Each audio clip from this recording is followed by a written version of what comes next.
my dear students. Welcome back to my classroom. Today we are going to start plus 1 physics. Okay. അപ്പോൾ SSLC കഴിഞ്ഞ എൻ്റെ പ്രിയ വിദ്യാർത്ഥികൾ അല്ലേ plus വണ്ണിലേക്ക് കയറാൻ വേണ്ടി നിൽക്കുകയായിരിക്കും അല്ലേ.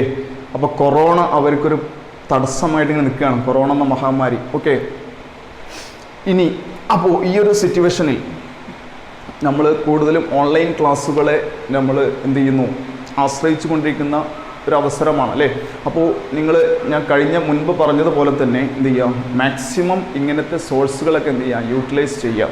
ഓക്കെ, ഇനി നമ്മൾ ഫിസിക്സ് എന്ന ടോപ്പിക്കിലേക്ക് പോകുന്നതിന് മുമ്പ് ഞാനൊരു ക്വസ്റ്റ്യൻ നിങ്ങൾ ചോദിക്കുകയാണ്.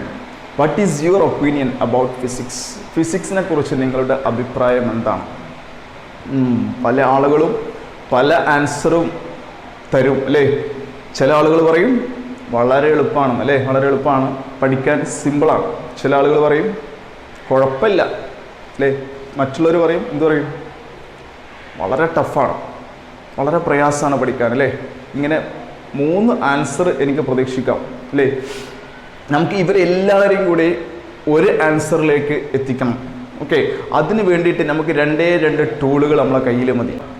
ഒന്ന് ലോജിക്കാണ്, ലോജിക് ഓർ ഐഡിയ. നിങ്ങൾക്ക് ഐഡിയ ലോജിക് ഉണ്ടെങ്കിൽ ഫിസിക്സ് വളരെ എളുപ്പമാണ്.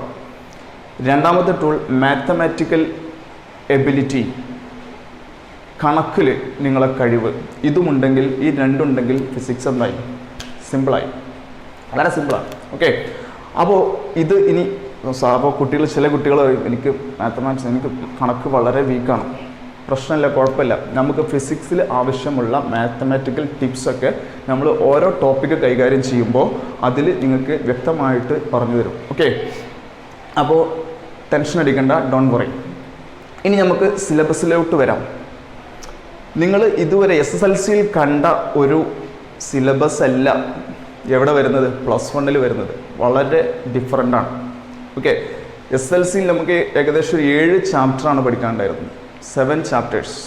ഇവിടെ ഫിസിക്സ് പ്ലസ് 1 വരുമ്പോൾ നിങ്ങൾക്ക് ഏകദേശം 15 ചാപ്റ്റേഴ്സ്, 15 ചാപ്റ്ററുകൾ നിങ്ങൾക്ക് പഠിക്കാനുണ്ട്.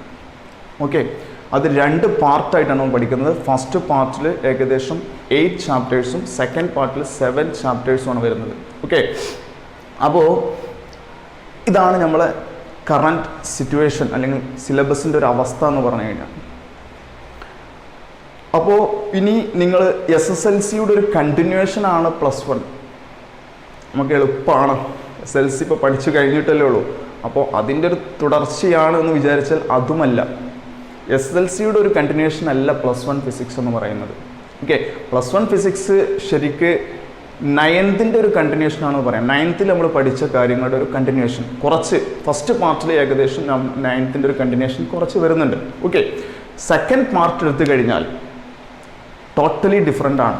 അത് വേറെ ഒരു ബ്രാഞ്ചാണ് നമ്മൾ പഠിക്കാം, ഫിസിക്സിൻ്റെ വേറൊരു ബ്രാഞ്ച്, തെർമോഡൈനാമിക്സ് എന്ന് പറയും. ആ ബ്രാഞ്ചിലേക്കാണ് നമ്മൾ സെക്കൻഡ് പാർട്ടിൽ കയറുന്നത്. അപ്പോൾ ഫസ്റ്റ് പാർട്ട് പഠിക്കാൻ ഒന്നും കൂടി നിങ്ങൾക്ക് എളുപ്പമായിരിക്കും. കാരണം എന്താണ്, നിങ്ങൾ പഠിച്ചതിൻ്റെ ഒരു കണ്ടിന്യൂവേഷൻ, അതായത് 9th പഠിച്ചതിൻ്റെ കണ്ടിന്യൂവേഷനാണ്. ഓക്കെ, മോഷനൊക്കെയാണ് വരുന്നത്, ചലനങ്ങൾ പഠിച്ചിട്ടുണ്ടാവല്ലോ, അതിൻ്റെ ഒരു കണ്ടിന്യൂവേഷനാണ് വരുന്നത്. അതുപോലെ തന്നെ വർക്ക് എനർജി പവർ, പ്രവൃത്തി ഊർജം പവർ പഠിച്ചില്ലേ 9th, അതിൻ്റെ ഒരു കണ്ടിന്യൂവേഷനും വരുന്നുണ്ട്. ഓക്കെ, പിന്നെ കുറച്ച് ചെറിയ ചാപ്റ്റേഴ്സും.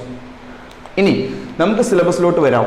സിലബസിൽ വരുമ്പോൾ സാധാരണ പ്ലസ് 1 സിലബസ് സ്റ്റാർട്ട് ചെയ്യുമ്പോൾ നിങ്ങൾ സ്കൂളിലാണെങ്കിലും നിങ്ങൾ ട്യൂഷൻ സെൻറ്റേഴ്സിലാണെങ്കിലും സാധാരണ ചെയ്യാറ് ഫസ്റ്റ് ചാപ്റ്റർ അവോയ്ഡ് ചെയ്യും. കാരണം ഫസ്റ്റ് ചാപ്റ്റർ എന്ന് പറയുന്നത് ഒരു ഇൻട്രൊഡക്ഷൻ ചാപ്റ്ററാണ്. ഇൻട്രൊഡക്ഷൻ ശരിക്കും സെക്കൻഡ് ചാപ്റ്ററും ഇൻട്രൊഡക്ഷൻ തന്നെയാണ്. ബട്ട് സെക്കൻഡ് ചാപ്റ്റർ നമ്മൾ കൂടുതൽ ഇമ്പോർട്ടൻസ് കൊടുക്കുന്നുണ്ട്. കാരണം സെക്കൻഡ് ചാപ്റ്ററിൽ നമ്മൾ കൂടുതൽ ക്വസ്റ്റ്യൻസ് പ്രതീക്ഷിക്കാം. പക്ഷേ ഫസ്റ്റ് ചാപ്റ്ററിൽ നിങ്ങൾക്ക് ഒരു 1 മാർക്ക് അല്ലെങ്കിൽ 2 മാർക്കിൻ്റെ ക്വസ്റ്റ്യനാണ് സാധാരണ ചോദിക്കാറുള്ളത്. അത് സ്ഥിരമായിട്ട് ചോദിക്കുന്ന ഒരേ സെയിം ടോപ്പിക്കിൽ നിന്നാണ് ചോദിക്കുന്നത്. അപ്പോൾ സാധാരണ നമ്മൾ സ്കൂളിലാണെങ്കിലും ട്യൂഷൻ സെൻറ്ററിലാണെങ്കിലും ഈ ഒരു ചാപ്റ്റർ അങ്ങോട്ട് നിങ്ങളോട് എന്ത് ചെയ്യും, വായിക്കാൻ പറയാറാണ്. നിങ്ങൾ സ്വയം വായിച്ച് മനസ്സിലാക്കേണ്ട ഒരു ചാപ്റ്ററാണ് ഫസ്റ്റ് ചാപ്റ്റർ എന്ന് പറയുന്നത്. ബട്ട് ഞാൻ സ്റ്റാർട്ടിങ് ആയതുകൊണ്ട് എനിക്ക് ഫസ്റ്റിൽ തന്നെ സ്റ്റാർട്ട് ചെയ്യണമെന്ന് എനിക്കൊരാഗ്രഹം. അതുകൊണ്ട് ഞാൻ ഫസ്റ്റ് ചാപ്റ്റർ മുതൽ നിങ്ങൾ സ്റ്റാർട്ട് ചെയ്യാൻ ഞാൻ ഉദ്ദേശിക്കുകയാണ്. ഫസ്റ്റ് ചാപ്റ്റർ നമ്മൾ ഡീപ്പായിട്ട് കൈകാര്യം ചെയ്യുന്നില്ല. ഫസ്റ്റ് ചാപ്റ്ററിൽ നമുക്ക് ആവശ്യമുള്ള ടോപ്പിക്, എക്സാമിന് ആവശ്യമുള്ള ആ ഭാഗം അത് കംപ്ലീറ്റ് നമ്മൾ ഡീപ്പിൽ കൈകാര്യം ചെയ്യും. ബാക്കിയുള്ള ജസ്റ്റ് ഞാനൊന്ന് എൻ്റെ ഔട്ടർ ലൈൻ ഒന്ന് ജസ്റ്റ് ഒന്ന് നിങ്ങൾക്ക് പരിചയപ്പെടുത്തും. ഓക്കെ, അപ്പോൾ എല്ലാവരും റെഡിയല്ലേ? ഫിസിക്സ് കേൾക്കാൻ റെഡി ആയിട്ടിരിക്കല്ലേ? ഓക്കെ, നമുക്ക് സ്റ്റാർട്ട് ചെയ്യാം. എന്താണ് ഫിസിക്സ്? നമുക്ക് ഫസ്റ്റ് നിങ്ങളോട് ചോദിക്കണം, എന്താണ് ഫിസിക്സ്? What is physics? നമുക്ക് ആദ്യം അറിഞ്ഞിരിക്കേണ്ടതാണ്. ഫിസിക്സ് പഠിക്കുമ്പോൾ വാട്ട് ഈസ് ഫിസിക്സ് നിങ്ങളോട് ഒരാൾ വന്നിട്ട് ചോദിക്കണം, വാട്ട് ഈസ് ഫിസിക്സ്? അതുപോലെ അറിയില്ലെങ്കിൽ പിന്നെ നിങ്ങളുടെ നിലവാരം എത്ര ഉണ്ടാവും അവർ അളക്കും അല്ലേ? ചില ആളുകളുണ്ടാവും ഫിസിക്സ് ഒക്കെ പഠിക്കും, പക്ഷേ വാട്ട് ഈസ് ഫിസിക്സ് എന്ന് ചോദിച്ചു കഴിഞ്ഞാൽ അറിയില്ല. ഓക്കെ, അപ്പോൾ നമുക്ക് വാട്ട് ഈസ് ഫിസിക്സ്, എന്താണ് ഫിസിക്സ് എന്ന് അറിയണം. എന്താ physics? Physics is A branch of science which deals with the study of nature and natural phenomena. പ്രകൃതിയെയും പ്രകൃതിയ പ്രതിഭാസങ്ങളെയും കുറിച്ച് പഠിക്കുന്ന ശാസ്ത്രശാഖയാണ് ഫിസിക്സ്. അത്രേ ഉള്ളൂ, വളരെ സിമ്പിളാണ്. ഓക്കെ, അപ്പോൾ ഇതാണ് ഫിസിക്സ്. ഇനി ആരും എന്ത് ചെയ്യരുത്, ആര് ചോദിച്ചു കഴിഞ്ഞാലും ഫിസിക്സ് എന്താണെന്ന് എല്ലാവർക്കും അറിഞ്ഞിരിക്കണം. ഓക്കെ, എന്താണെന്ന് പറയാം, എന്നോട് പറയാം, physics is A branch of science which deals with the study of nature and natural phenomena. Okay, clear ആണല്ലോ? ക്ലിയർ ആണ്. ഇനി അപ്പോൾ എന്താണ് വാട്ട് ഈസ് ഫിസിക്സ് എന്ന് തന്നെയാണ് ഇതിൻ്റെ ശരിക്കും what is physics and it's application ആണ് ഇവിടെ വരുന്നത്, ഫസ്റ്റ് ചാപ്റ്ററിൽ വരുന്നത്. അത്രേ ഉള്ളൂ. ഓക്കെ, ഫസ്റ്റ് ചാപ്റ്റർ നിങ്ങൾ ശരിക്കും വായിച്ച ഫുൾ തിയറിയാണ്, അതിൽ ടെക്നിക്കലായിട്ട് ഒന്നുമില്ല. അതുകൊണ്ടാണ് നമ്മൾ ആരും കൂടുതൽ ഡീപ്പായിട്ട് അത് കൈകാര്യം ചെയ്യാത്തത്. വായിച്ചു കഴിഞ്ഞാൽ മനസ്സിലാവുന്ന കാര്യമാണ്, വളരെ സിമ്പിളാണ്, ഫുൾ തിയറിയാണ്. ഓക്കെ, അപ്പോൾ ജസ്റ്റ് ഞാൻ അതിൻ്റെ ഔട്ട്ലൈൻ ജസ്റ്റ് നിങ്ങളൊന്ന് പരിചയപ്പെടുത്താം. അപ്പോൾ ഫസ്റ്റ് ചാപ്റ്ററിൻ്റെ പേര് ചാപ്റ്റർ 1 ഫിസിക്കൽ വേൾഡ്. എന്താണ്? ഭൗതിക ലോകം അല്ലേ? ഭൗതിക ലോകം എന്നാണ്. ഓക്കെ, ഇനി ഇവിടെ നമുക്കറിയാം SSLC കഴിഞ്ഞ് മലയാളം മീഡിയം കുട്ടികളുണ്ടാവും, ഇംഗ്ലീഷ് മീഡിയം കുട്ടികളുണ്ടാവും, CBSE ഉണ്ടാവും. ഓക്കെ, അവരൊക്കെ ഉണ്ടാവും. ഓക്കെ, അപ്പോൾ അങ്ങനെ വരുമ്പോൾ നമ്മൾ +1 സ്റ്റാർട്ടിങ്ങിൽ ചെറിയൊരു ട്രബിൾ ഉണ്ടാവും. അതായത് മലയാളം മീഡിയത്തിൽ നിന്ന് വന്ന കുട്ടികൾക്ക് ഒരു സ്റ്റാർട്ടിങ് ട്രബിൾ. ഓക്കെ, ഇത് കുഴപ്പമില്ല, വളരെ നമുക്ക് പെട്ടെന്ന് ഒരു 1 മന്ത് അല്ലെങ്കിൽ 2 മന്ത് കൊണ്ട് തന്നെ ക്ലിയർ ആക്കി എടുക്കാൻ പറ്റും. അതുകൊണ്ട് നിങ്ങൾ ടെൻഷൻ എടുക്കേണ്ട, ഞാൻ എന്ത് ചെയ്യും, അപ്പോൾ മലയാളത്തിൽ ഇംഗ്ലീഷിലൊക്കെ എക്സ്പ്ലെയിൻ ചെയ്യും. ഓക്കെ, അപ്പോൾ നിങ്ങൾ എന്ത് ചെയ്യാം, മാക്സിമം എന്ത് ചെയ്യാം, വേർഡ്സുകൾ ഇംഗ്ലീഷ് തന്നെ നിങ്ങൾ എന്ത് ചെയ്യാം, എക്സ്പ്രസ് ചെയ്യാൻ ശ്രമിക്കാം. ഓക്കെ, നമ്മൾ മലയാളം പറയുമ്പോൾ നിങ്ങൾക്ക് എന്താണ് ഇംഗ്ലീഷ്, അതിൻ്റെ ഇംഗ്ലീഷ് എന്താണ് നിങ്ങൾ ഉടനെ പറയുമ്പോൾ നിങ്ങൾക്ക് എന്ത് ചെയ്യും, ഒരു കമ്പാരിറ്റീവ് സ്റ്റഡി നിങ്ങൾക്ക് നടത്താൻ പറ്റും. അത് ഉടനെ എന്ത് ചെയ്യുക, ഇംഗ്ലീഷിലേക്ക് നിങ്ങൾ എന്ത് ചെയ്യുക, ഇങ്ങനെ ട്രാൻസ്ലേറ്റ് ചെയ്തുകൊണ്ടിരിക്കുക.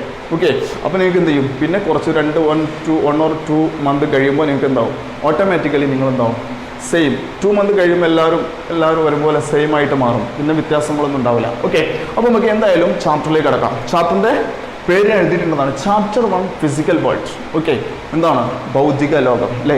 അപ്പോൾ നിങ്ങൾ നാച്ചുറൽ അല്ലെങ്കിൽ പ്രകൃതിയിലേക്ക് ഇങ്ങനെ നോക്കുമ്പോൾ പ്രകൃതിയിൽ ഒരുപാട് പ്രതിഭാസങ്ങൾ നിങ്ങൾക്ക് കാണാൻ പറ്റും അല്ലേ? സൂര്യൻ ഭൂമിയെ ആകർഷിക്കുന്നു അല്ലേ? ചന്ദ്രനെ ആകർഷിക്കുന്നു. ഓക്കെ, ഇങ്ങനെ ഒരുപാട് പ്രതിഭാസങ്ങൾ, ഒരുപാട്. അപ്പോൾ ഇതിനെക്കുറിച്ചൊക്കെയുള്ള പഠനമാണ് നമ്മൾ പറഞ്ഞത് ആക്ച്വലി ഫിസിക്സ്. ഓക്കെ, അപ്പോൾ ഫിസിക്സിൽ ഒരുപാട് തിയറീസ് നമ്മൾ പഠിക്കുന്നുണ്ട്, ഒരുപാട് theories. Okay, scientific theories. Okay, ഇതൊക്കെ കണ്ടുപിടിച്ചിട്ടുള്ളത് ഓരോ സയൻറ്റിസ്റ്റുകളാണ്. ഓക്കെ, ശാസ്ത്രജ്ഞന്മാരാണ്. ഓക്കെ, അപ്പോൾ ഇവരൊക്കെ ഇത് കണ്ടുപിടിക്കുമ്പോൾ ഒരു തിയറി അവർ എക്സ്പ്ലെയിൻ ചെയ്യുമ്പോൾ വെറുതെ അങ്ങോട്ട് വന്നിട്ട് ഇന്നൊരു സുപ്രഭാതത്തിലൊരു തിയറിയാണ് അവരുണ്ടാക്കിയാണ്ട് എക്സ്പ്ലെയിൻ ചെയ്യണോ? അല്ല, അവർ ഇതിനൊക്കെ എന്ത് ചെയ്യുന്നുണ്ട്, ഒരുപാട് സ്റ്റെപ്പ് വഴി കടന്നു പോയിട്ടുണ്ട്. ഓക്കെ, ഈ തിയറി എക്സ്പ്ലെയിൻ ചെയ്യുന്നതിന് മുമ്പ് ഒരുപാട് സ്റ്റെപ്പ് വഴി അതിനെ അനലൈസ് ചെയ്തിട്ടാണ് ആ തിയറി നിങ്ങൾ പുറത്തേക്ക് അവർ പബ്ലിക്കിലേക്ക് വിടുന്നത്. ഓക്കെ, അപ്പോൾ നമുക്ക് ആ സ്റ്റെപ്പുകളൊന്ന് പരിചയപ്പെടാം. ഏകദേശം 5 സ്റ്റെപ്സ് ആണുള്ളത്.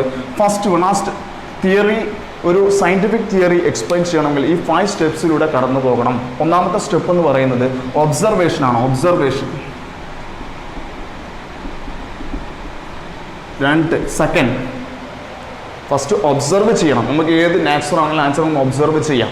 സെക്കൻഡ് എന്താണ്? Second experiments.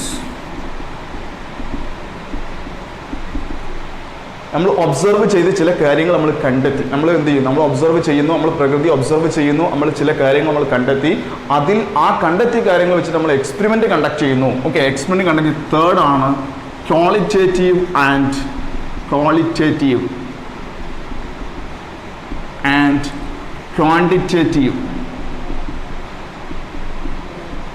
Analysis. Qualitative and quantitative analysis.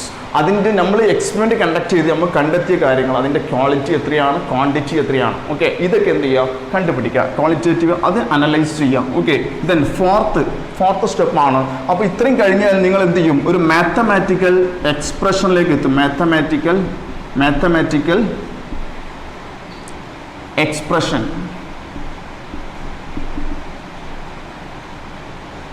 ഒരു മാത്തമാറ്റിക്കൽ എക്സ്പ്രഷനിലേക്ക് നിങ്ങൾക്ക് എത്താൻ കഴിയും. ഇത് കഴിയുമ്പോൾ ഒരു മാത്തമാറ്റിക്കൽ എക്സ്പ്രഷനിലേക്ക് എത്താൻ ഒരു എക്സാമ്പിൾ വെച്ചിട്ട് പറയും. ഓക്കെ, അത് കഴിഞ്ഞാൽ മാത്തമാറ്റിക്കൽ എക്സ്പ്രഷനും കഴിഞ്ഞു കഴിഞ്ഞാൽ നിങ്ങൾ എന്ത് ചെയ്യും, അത് പ്രഡിക്റ്റ് ചെയ്യും, പ്രവചിക്കും അല്ലേ, പ്രഡിക്ഷൻ. ലാസ്റ്റ് സ്റ്റെപ്പാണ് പ്രഡിക്ഷൻ.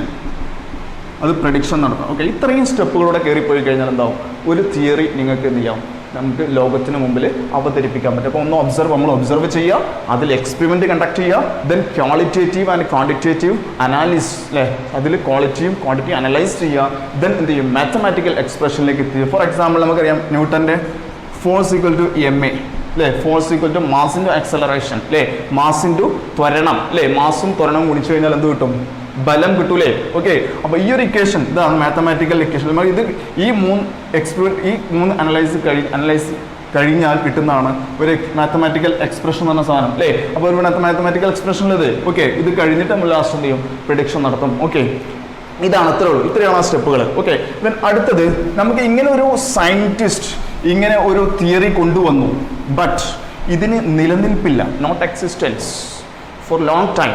കുറേ സമയത്തേക്ക് ഈ തിയറി നിലനിൽക്കും നമുക്ക് വിചാരിക്കാൻ പറ്റില്ല. ഇനി അത് കഴിഞ്ഞാൽ കുറേ കഴിയുമ്പോൾ വേറെ സയൻറ്റിസ്റ്റുകൾ വന്നിട്ട് ഇതിൻ്റെ പുറകെയായിട്ട് വേറെയും എന്ത് ചെയ്യും, എക്സ്പെരിമെൻറ്റ് കണ്ടക്ട് ചെയ്യും. അപ്പോൾ അവർ ആ തിയറി ഒന്നും കൂടെ മാറ്റം വരുത്തും അല്ലേ. അങ്ങനെ തിയറികൾ ഇങ്ങനെ മാറ്റം വന്നുകൊണ്ടിരിക്കുക, അതാണ് ഫിസിക്സിൻ്റെ പ്രത്യേകത. അപ്പോൾ അതിന് ഒരു എക്സാമ്പിളാണ് നമുക്ക് ഇപ്പോൾ ന്യൂട്ടൻ്റെ മെക്കാനിക്കൽ ലോസ് ഉണ്ട്, മെക്കാനിക്കൽ നിയമങ്ങൾ. ഈ മെക്കാനിക്കൽ നിയമങ്ങൾ 20-ാം നൂറ്റാണ്ടിൻ്റെ അടുത്ത് ഈ മെക്കാനിക്കൽ നിയമങ്ങൾ സബ് അറ്റോമിക്കൽ പാർട്ടിക്കിൾസിൽ ഉപയോഗിക്കാൻ കഴിയില്ല എന്ന് മനസ്സിലായി. സബ് അറ്റോമിക് പാർട്ടിക്കിൾസ്, ആറ്റംസ് അല്ലേ, ആറ്റംസിലൊക്കെ ഈ മെക്കാനിക്കൽ നിയമങ്ങൾ ന്യൂട്ടൻ്റെ ഉപയോഗിക്കാൻ കഴിയില്ല. ന്യൂട്ടൻ എന്ന് പറഞ്ഞാൽ വളരെ ഫേമസ് ആയിട്ടുള്ള സയൻറ്റിസ്റ്റാണ്.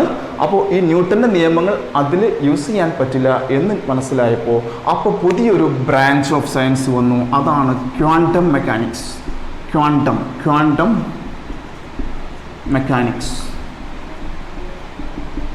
ഇങ്ങനെ ബ്രാഞ്ചസ് ഇങ്ങനെ മാറിക്കൊണ്ടിരിക്കും, അതായത് തിയറീസ് ചിലപ്പോൾ എന്ത് ചെയ്യാം, ഇങ്ങനെ മാറ്റങ്ങൾ വന്നുകൊണ്ടിരിക്കാം. ഓക്കെ, സിമ്പിൾ ആണല്ലോ. എന്താണ് quantum mechanics? It is the branch of physics which deals with a study of sub atomic particle. Physics പഠനം നിങ്ങൾക്ക് എളുപ്പമാക്കാൻ വേണ്ടിയിട്ട് നമ്മൾ സാധാരണ 2 രീതിയിലാണ് ഫിസിക്സിനെ പഠിക്കുന്നത്. ഒന്ന് യൂണിഫിക്കേഷൻ എന്ന് പറയും, യൂണിഫിക്കേഷൻ, റിഡക്ഷൻ. അടുത്തതാണ് റിഡക്ഷൻ. എന്താണ് യൂണിഫിക്കേഷൻ? യൂണിഫിക്കേഷൻ എന്ന് പറഞ്ഞാൽ യൂണിഫൈ ചെയ്യുന്ന ഒന്നാക്കുക എന്നാണ് അർത്ഥം. അതാണെങ്കിൽ നമ്മളിപ്പോൾ ഒരു ന്യൂട്ടൺ ആപ്പിൾ താഴേക്ക് വീണപ്പോഴാണല്ലോ എന്തുണ്ടായത്, ലോ ഓഫ് ഗ്രാവിറ്റേഷൻ ഉണ്ടായത്. ഓക്കെ, അപ്പോൾ അതുപോലെ തന്നെ ഇപ്പോൾ ആപ്പിൾ താഴേക്ക് വീഴുന്ന പോലെ തന്നെയാണ് സൂര്യൻ ഭൂമിയെ ആകർഷിക്കുന്നത്. ഓക്കെ, അപ്പോൾ ഇത് രണ്ടും ഒന്നാക്കിയിട്ട് നമ്മൾ പഠിക്കുക, അതിൽ എല്ലാറ്റിനും നമുക്ക് ഒന്നിൽ കൊണ്ടുവരാൻ പറ്റും. അതാണ് universal law of gravitation. Universal law of gravitation.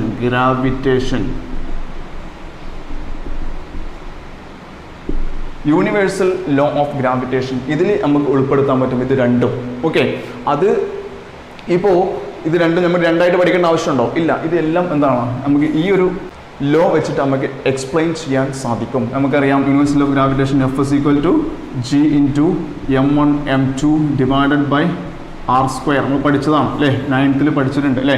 2 m1 m2 എന്ന് പറയുന്ന 2 മാസസ് r എന്ന ഡിസ്റ്റൻസിൽ അകലത്തിൽ വെച്ചു കഴിഞ്ഞാൽ അവിടെ ഉണ്ടാകുന്ന ഗ്രാവിറ്റേഷണൽ ഫോഴ്സ് ആണ് F is equal to G into m1 m2 by r-ന്റെ സ്ക്വയർ, ഡിസ്റ്റൻസിൻ്റെ സ്ക്വയർ. G എന്ന് പറഞ്ഞാൽ ഗ്രാവിറ്റേഷണൽ കോൺസ്റ്റന്റ്. ഓക്കെ, അപ്പോൾ ഇതാണ് ഇത് യൂണിഫിക്കേഷൻ. ഇത്രയേ ഉള്ളൂ.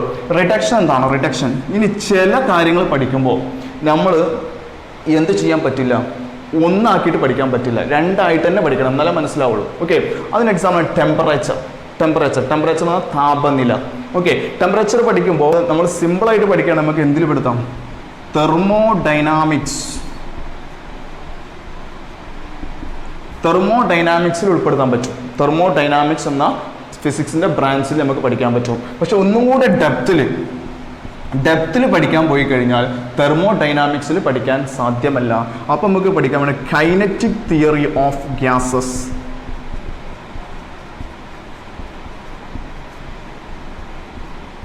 ഇതിലാണ് പഠിക്കാൻ kinetic theory of gases. Kinetic theory of ഗ്യാസസിലാണ്, ഈ ഒരു ബ്രാഞ്ചിലാണ് നമുക്ക് അതിൻ്റെ ഡെപ്തിൽ പഠിക്കാൻ പറ്റുക. ഓക്കെ, അപ്പോൾ നമ്മൾ എന്താണ് യൂണിഫിക്കേഷൻ, എന്താണ് റിഡക്ഷൻ, ഓക്കെ, രണ്ടും ക്ലിയർ ആയിട്ടുണ്ടാവുമെന്ന് മനസ്സിലാവും. യൂണിഫിക്കേഷൻ എന്ന് പറഞ്ഞാൽ ഒന്നാക്കിയിട്ട് പഠിക്കുക. ചില വസ്തുതകളെ നമുക്ക് ഒന്നായിട്ട് പഠിക്കാൻ പറ്റും, ചില വസ്തുക്കളെ രണ്ടായിട്ട് തന്നെ പഠിക്കണം. അതിനെയാണ് റിഡക്ഷൻ എന്ന് പറയുക. റെഡ്യൂസ് ചെയ്യുക അല്ലെങ്കിൽ റിഡക്ഷൻ ചെയ്യുക. അപ്പോൾ ഇനി നമുക്ക് ഈ ചാപ്റ്ററിലെ last and final and important topic ആയിട്ടുള്ള ഫണ്ടമെൻ്റൽ ഫോഴ്സസ് ഇൻ നേച്ചർ, ഈ ഒരു ടോപ്പിക്കാണ് നമുക്ക് ഇതിൽ കൈകാര്യം ചെയ്യാനുള്ളത്. അതാണ് എക്സാമിന് സാധാരണ ചോദിച്ച് കാണാറുള്ള പോർഷൻ എന്ന് പറയുന്നത്. ഓക്കെ, അപ്പോൾ ഇതിപ്പോൾ നമ്മൾ ഇതുവരെ പഠിച്ച ഇൻട്രൊഡക്ഷൻ മാത്രമാണ്. അപ്പോൾ ഇതുവരെയുള്ള നിങ്ങൾ ടെക്സ്റ്റിൽ അത് വായിച്ച് നോക്കണം. ഓക്കെ, അപ്പോൾ ഈ അടുത്ത ടോപ്പിക്ക് ഞാൻ ഇന്ന് തീർക്കണം എന്നാണ് വിചാരിച്ചിരുന്നത്. പക്ഷേ വീഡിയോ ലെങ്ത് കൂടിയത് കൊണ്ട് നമുക്കത് നെക്സ്റ്റ് ക്ലാസ്സിൽ നമുക്ക് ഫണ്ടമെൻ്റൽ ഫോഴ്സസ് എന്താണെന്ന് വളരെ വൃത്തിയായിട്ട് നമുക്ക് പഠിക്കാൻ പറ്റും. ഓക്കെ, നിങ്ങൾ ചാനൽ ആദ്യമായിട്ടാണ് കാണുന്നതെങ്കിൽ ചാനൽ എന്ത് ചെയ്യുക, ഒന്ന് സബ്സ്ക്രൈബ് ചെയ്യുക. തൊട്ടപ്പുറത്തൊരു ബെൽ ബട്ടൺ ഉണ്ടാവും, ബെൽ ബട്ടൺ ഒന്ന് പ്രസ് ചെയ്യുക. അപ്പോൾ ഓൾ എന്നൊരു ഓപ്ഷൻ കാണാം, അതൊന്ന് എനേബിൾ ചെയ്ത് വെക്കുക. ഞാൻ എപ്പോൾ ക്ലാസ് അപ്ലോഡ് ചെയ്താലും നിങ്ങൾക്ക് കിട്ടുന്നതായിരിക്കും. Okay, see U.